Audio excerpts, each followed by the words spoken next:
All Access Pete's Preseason is brought to you by these sponsors.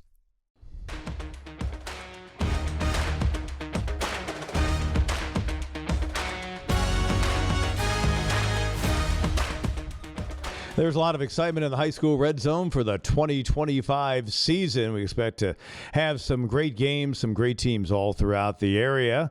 And we've got a lot of coaches we've been chatting with, either leading up to the season or as the season progresses. And one of those, head coach of the Hillcrest Rams, getting ready for year number 3, Bennett Swygert, who got to Hillcrest after coaching in the college ranks. And Coach, correct me if I'm wrong, was Hillcrest, you hadn't had many high school stops before you went college coaching, right? I mean, this is one of the few you've been on the high school level at.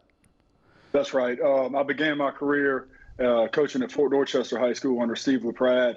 That was probably before Fort Dorchester was Fort Dorchester and long before their state championship. But that was my initial beginning into coaching. But yeah, I haven't been back to high school since.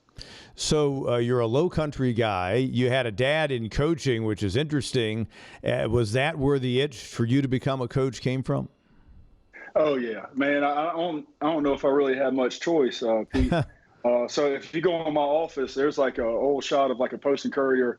I can about date it for you. It'd have been some circa around like 84 because I'm like 2+ years old going through the old school running ropes. And I got the ball in tow. I got an oversized helmet. So I kind of just found my way into this profession naturally. So your dad coached at Berkeley. Was he under a guy named Jerry Brown or Bob Rankin, or who was he under at Berkeley? No. So he was under a great coach. His name was Gerald Moody. Oh yeah. So Coach Moody. Yep. Yeah. So Coach Moody and Coach McKissick were rivals back then in that way. And then Coach Brown followed my dad when he got out of Berkeley. Coach Brown was named the next head coach. So your dad goes to what was a new high school, Stratford. What are we talking? Mid 80s at Stratford? Yeah, no. I want to say so. This has got to be like again. It's got to be 83, 84. Yeah. That's the Post and Courier. I know I'm like 2.5. He was only there for one season at Stratford. Yes, sir. And then went back to Berkeley. I don't necessarily know what all happened. With coaching, there's a lot of different things, sure. Administrators, all this different stuff. But he went back after 1 year, back to his coordinator role, and then became Berkeley's head coach not too long after. Okay, so interestingly, so while he was at Stratford, I'm pretty sure he would have had probably junior running back Harold Green on his team, correct. Who went on to play at USC. Then he goes to Berkeley, and he would have inherited a sophomore or a junior running back named Mike Dingle, who later ended up at Carolina. So that's pretty funny because those two guys got to USC. I mean, Harold Green in that 3-6-2 season in 1986, he was as good of a freshman as there was in the country, and he had a great year. And then, of course, he had a great career after that. And then Mike Dingle had to sit out his first year, but I think those two were together. They were together for at least 2 years, 88, 89. And, boy, what a dynamic combo they were in the backfield. You hit the nail right on the head. Yep. I grew up with stories of Harold Green. Obviously, going to South Carolina, like there's a story he took borrowed my dad's car to go to prom. My dad got it back. He said it was the cleanest car he's ever seen in his life. He was a great guy. Didn't feel like his own car. Yeah, yep. No, just quality guy. And then Mike Dingle, he refers to as probably one of the most talented human beings. Yeah. He's ever coached. And then that JV group. So when he got out of Berkeley, that JV group under Coach Brown, you can look through some of those names too and see those are pretty good. Pretty big names. That's pretty cool. By the way, trivial matter, but the first story I ever did on Channel 7 was I went and shot it down in Atlanta on Sunday, October 28th, 1990. Harold Green was a rookie with the Bengals, and so they were playing a Sunday night game at Atlanta.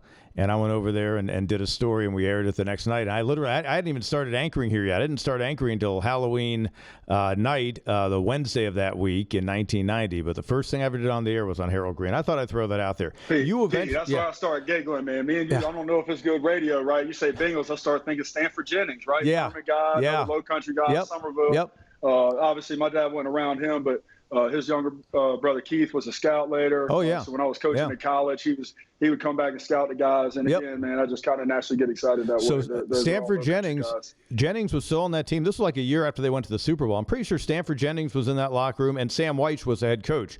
So I had all kinds of upstate connections working there. But speaking of Stanford Jennings, he came out of Somerville. Now you eventually ended up in Somerville. Am I right about that? That's right. Like I said, my dad left Berkeley and things weren't just, working out that way. So we went to Somerville. He became a JV coach and kind of took a seat back as far as his career to put me in a position that he felt like was best for me. And you played for Coach McKissick. I did. Legendary. And was Fort Dorchester even open at that point, or were they just about to open it? Man, yes, they had just opened, and unfortunately for me and my career resume, you're also talking to the first quarterback at Somerville to have ever lost. Oh, wow. Yeah, John Bagwell. John Bagwell, guy, the former Furman running back, was their first head coach, yeah. Stole one from us. Wow. The losses, you always carry the losses with you, Pete. Yeah, no, I hear you. And the bad rounds on the golf course, the good ones you forget about. The bad ones stay with you for a couple of days. So behind you tells the story of your playing career as a quarterback in college. It began in Columbia. You became eligible for the 2002 season. I'll always remember this because you told me it's a game that I actually called. You took the last snaps for USC in the notorious, from a Gamecock standpoint, 63-17 loss in 2003 against Clemson. But you get to South Carolina. Take us through your college playing career, because from South Carolina you ended up in Cullowhee at Western Carolina. No, it was brief and filled with a lot of injury notes. I like to tell people I was tough, just fragile. So I got to South Carolina, gray shirt, like I told you earlier, after an ACL my senior year in high school. The following fall camp, got another ACL. Transferred 03, I was able to play as a redshirt freshman. I did some backup duty, some mop-up duty, and then I transferred to Western Carolina in 2004. There I got labrum. Furman put me to sleep and knocked me out for the season. Disgruntled, I went back home, to work for Coach LaPrade, and then coached the 05 season at Fort Dorchester. And then the 06 season, I decided it might be a good idea to get my degree. Yeah. I went back to Western Carolina, played my senior year of eligibility, and then graduated. So back to your Somerville days. Interestingly, you were behind a quarterback named Joe Call, who was the grandson of Coach McKissick, led them to the state title in 1998, which I've told family members of Joe, I've never had a chance to tell this. He on a 4th and goal, he was credited with a touchdown, and I was standing parallel to the goal line. I got to tell you, I'm not sure. But anyway, yeah. So that was actually Nick Spearman. So Joe finished up in 97, would have been his last season. He graduated in 98. So that was Nick Spearman. Okay. Nick didn't get in the end zone. Yeah. No. But, thank goodness for us, there was no instant replays or anything like that. But it worked out. So you probably got to know there was a kid named Donnie McElwain, who was also from down there, and I think he was another descendant of John McKissick. I'm pretty sure. That's right. He ended up playing at Clemson, so I'm sure you guys would run into each other. He was at Clemson around that early 2000 time on their team. But anyway, maybe over the years, it just occurred to me. So Donnie would have been playing at the same time I would have been at Fort Dorchester. Okay. Okay. Yeah, I can tell you each of those games, they went better for Coach and Donnie than they did for us and the Patriots. So there you have it. So out of Western Carolina, now you get into coaching, but again, I know you had a stop in the high school ranks in the Low Country, but what then took you from high school coaching up to college coaching? Man, just a dream, really. Something I always kind of wanted to do. I had the itch. I was fortunate enough to be around a lot of great coaches in college, right? Like you can like assume that Lou Holtz's staff would be probably a pretty strong group. But even when I got to Western Carolina, there were some names there that was on that staff that are really big names around the landscape of football now. One in-state guy, Clayton White, defense coordinator at South Carolina, was a corners coach at the time, right? So you can kind of go back and look at those staffs and kind of see what I'm speaking to. And just being around great coaches, you take a little bit from everybody, and you still kind of make it your own. And like I said, I didn't really have a choice in it. Growing up as a ball boy, I remember being out there with Daddy painting lines on the field. All the sort of things that come with coaching that nobody really sees. And now they've got that automatic machine that does the line, so that's how far it's all aggressed. So you made the jump. You were an assistant coach at SC State before you came to Hillcrest. What was it like going from college assistant to high school head coach at a 5A school, no less? No, it was like drinking water out of a fire hydrant. I thought I'd been through all landscapes of football, ball boy, this, that. But there's so many other things nowadays that go along with it. When you're really trying to, because when you leave college, you want to operate a certain kind of way. When you come down to food nutrition after the weight room and how your locker room looks and how your student athletes conduct themselves and so on and so forth. So there's been some challenges, but it's been a great process and really getting back to it. And that's what the game is shaping young men, trying to help them be better functioning members of society, better people. And I'll be honest with you, I'm not sure if I'm not better suited for this game, or at least this age group of student athlete, to maybe be a little bit more impactful. Final thought, and in the preview we run on the news and on our hour-long season preview show coming up on August 16th on Channel 7 at 7 p.m., we're going to hear you talk about Jackson Free and the roller coaster ride. You've got a junior quarterback. He's an exciting guy.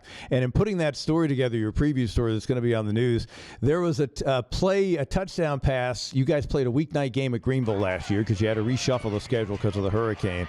And it's hilarious because he throws it to the end zone. I think he improvised the play because he comes running back over to you. You kind of put your hat down and give him a look. But you're going to, over these next couple of years with Jackson Free, I have a feeling you're going to have a lot of moments where you're rolling your eyes. And the soundbite you gave me for the preview, it's basically no, no, no, and then yes, yes, yes with this guy. No, man. And that's just, he ran me ball, too. It wasn't my kids or my wife or anything. It was Jackson Free.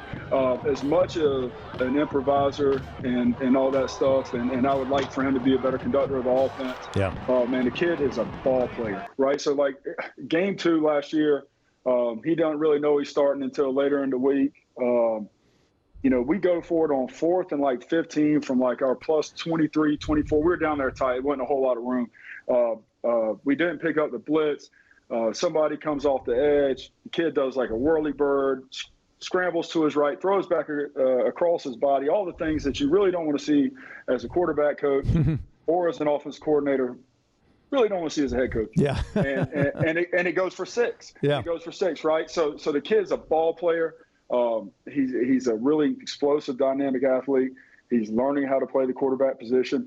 Strangely enough, you know how these communities are right here. We're tight with Fountain Inn. So to my understanding, the quarterback at Fountain Inn, him and Jackson about the same age. And yeah. So Jackson played a little bit of receiver too. So when I say he's really been learning how to play the position and approaching it like a craft and really taking it serious.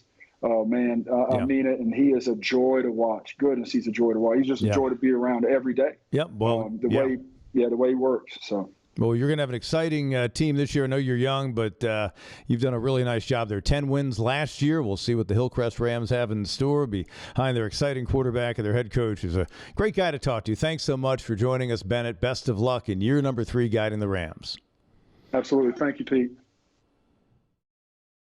All Access Pete's Preseason is brought to you by these sponsors.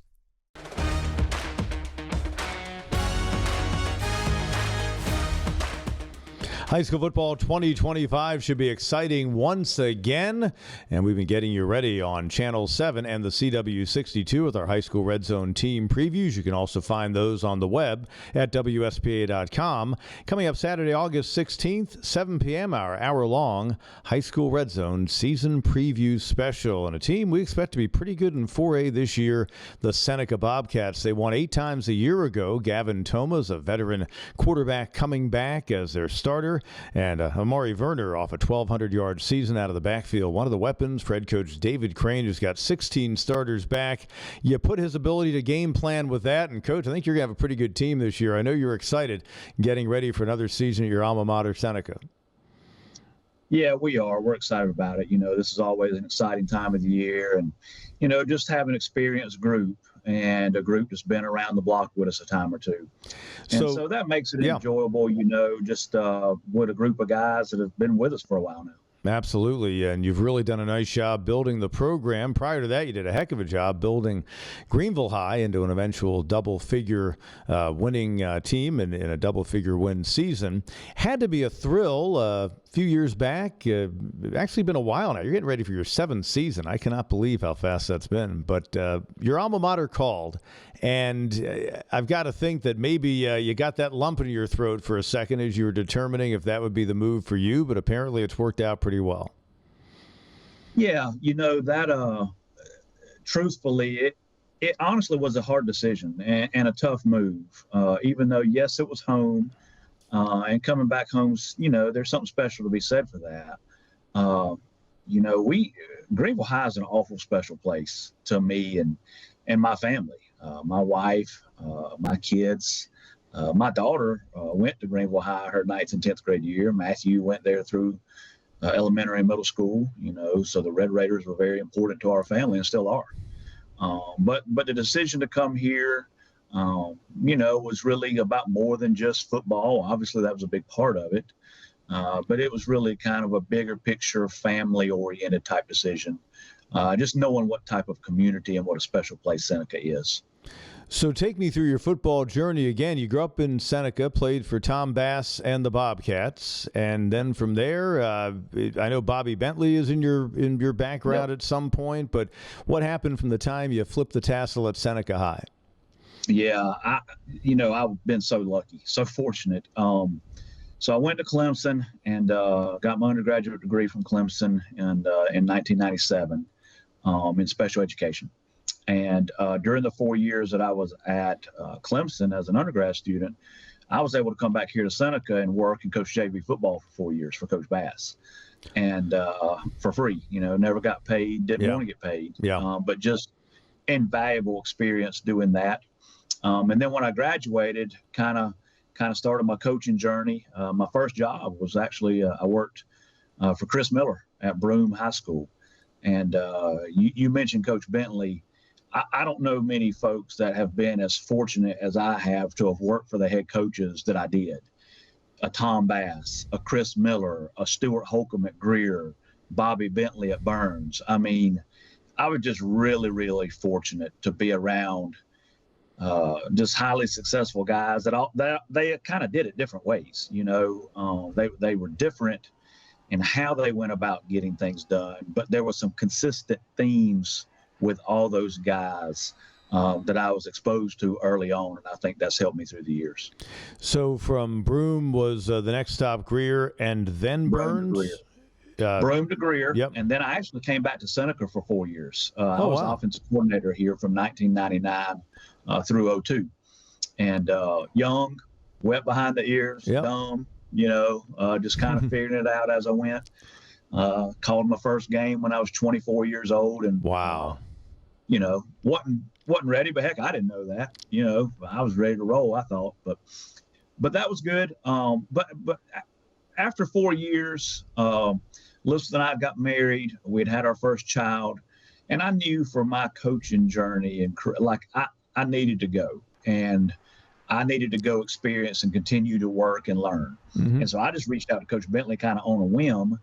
And it just so happened that he had an opening on staff. So just really good timing for me. And so I went to Burns, then went to Greenville High as an offensive coordinator, wanted to get back calling plays. I was at Burns with Coach Bentley there for 2 years, went to Greenville High as an offensive coordinator for a couple of years, and then went to PC when Bobby got the job down at PC in 2007, went down there with him to coach running backs. So that was a great experience, getting that collegiate experience, kind of learning that part of it from a recruiting end and a financial aid end, and a lot of the things that you're exposed to at a small college. So that was really beneficial for me. And then I got my first head job in 2008 in Georgia, actually. We were over in Whitfield County, Georgia, in the Dalton area, right down below Chattanooga. Mm-hmm. And we're there for 6 years. Oh, wow. We loved it. We loved it over there. And then when the job at Greenville came open, when Mag left Greenville, I guess that was 14, going into the 14 season. That's when we came back to South Carolina. And you got hired like on May 23rd, or I mean, it was late. I'll never forget that. Being at that news conference. And so then that puts the pieces. So the head coach when you were at Greenville as an assistant, was it Jim Sosby or Phil Magdick? Yep. That was Sosby. Yes. And a good offensive guy to learn under as well. He was. Yeah. He was. How much? I got lucky. I got lucky there again because obviously Sos is a great offensive guy. Mike Dooley was the defensive coordinator at Greenville at that time. Yeah. Dooley gets the job at Clemson, Yep. which happens late. He left like right at the beginning of summer, so So's kind of got stuck. So So's ended up having to do the defense, which allowed me to kind of, step in and do the offense full time. So I got lucky there again, and So's was really great to me. So, I've been fortunate along the way. So you're on the offensive side of the ball in college, and if you work with Bobby Bentley, he's going to run the show. But what were some of the either in-game tactical things maybe that you picked up being a college coach that maybe you hadn't seen before as a high school coach, and some of that you've been able to now carry into the high school chapters since then? Yeah, I think the attention to detail at the collegiate level is obviously different in terms of meeting time with the players, film time with the players, meeting and film time, obviously, as a staff. So just really it's the preparation part and how much more goes into that from a time and detail perspective. That's really kind of one of the biggest things. It's an older player, so you're going to be able to do more from a mental standpoint. At a place like PC, you're going to have smart football players. To survive academically at a PC or a Furman or a Wofford or some places like that, you've got to be pretty sharp, and those guys are. And so it was good. It was a great experience to really stretch you as a coach, to be detailed in your preparation and in your meeting time. So it was just that combined with the stuff I learned off the field as far as scholarship numbers and financial aid and how you kind of put all that together. I do think all of that's been very valuable in helping me be a better high school head coach because I was kind of exposed to that end of the table. What was it like coaching in Georgia compared to South Carolina on the high school level? Yeah. Now, that's been 15 years ago. Sure. But one thing that really stood out to me was the level of financial commitment, the level of administrative commitment. Even back then, 15 years ago, all head coaches were on 12-month contracts. And most everywhere, you had 2 11-month contracts to offer to your coordinators. And that wasn't really happening in South Carolina at that time, except at a few places. Mm-hmm. Everywhere over there had incentive pay, for playoff money and that kind of stuff kind of already in place. Football classes and weight training classes had been going on over there for a while. Those things now in South Carolina are more common, a lot more widely known, and so we've made up a lot of ground there. But really, just the overall commitment and emphasis placed on high school athletics across the state of Georgia was really a kind of eye-opening for me. And again, I do think we've seen some strides. We've had some folks come over from Georgia administratively and make a big impact. Anderson District 5 is a great example of that, as I know you know. And again, in your Seneca District, I think they've done some really nice things. You guys have a really sharp-looking stadium, a great game night atmosphere. 2020, we're all dealing with the pandemic, and then suddenly a tornado hits your hometown as well. And thank God, your mom, I know, got through that well. I believe her house did not. I remember we did a story, and that had to be one of those adult life moments that did really give you perspective. You weren't dealing with normalcy because of the pandemic. You couldn't get ready for your normal spring routine with your team, but kind of take me back through experiencing that just as a human being in your hometown, no less. Yeah, I've thought through the years just the providence of the timing of coming back here, and then all of that happening. It really, I remember when the tornado first happened, we were still heavy in the pandemic, coming out of some of the social distancing guidelines and wearing all the masks and all of that. And so there was a fair amount of concern throughout the community and the county, of how are we going to go about attacking getting the work done that needs to be done to help our community recover, while also juggling all of those guidelines that we were supposed to be going by. Yeah. And really, the human spirit is just kind of won out. The community won out. You face the demons that are right in front of you at the moment. And so it was rewarding long term to see our community come together, to see our players volunteer their time. I cannot begin to tell you, it's easily in the double digits, the number of days that our staff and our coaches were out in the community with chainsaws and tractors and just clearing lots and clearing houses and just helping people. Yeah. And it was a unique experience for sure. And I say that because then, of course, last year, as most of the upstate experienced Helene coming through, so that was probably some deja vu for the Seneca community. But, thankfully, it seems like just about everyone is just about back to normal since that. Well, Coach, I know you've got a really good team. You're in a tough league. Some guys up the road that wear a different shade of blue, and the guys over in Greer. It's going to be a heck of a year, though, for the Seneca Bobcats. Best of luck to you and good luck. And, boy, it's got to be a thrill doing such a good job at your alma mater. Well, thanks, Pete. It has been. It's been good to be back. The work never ends when you work with young people. And so, but we're excited about the season and looking forward to it.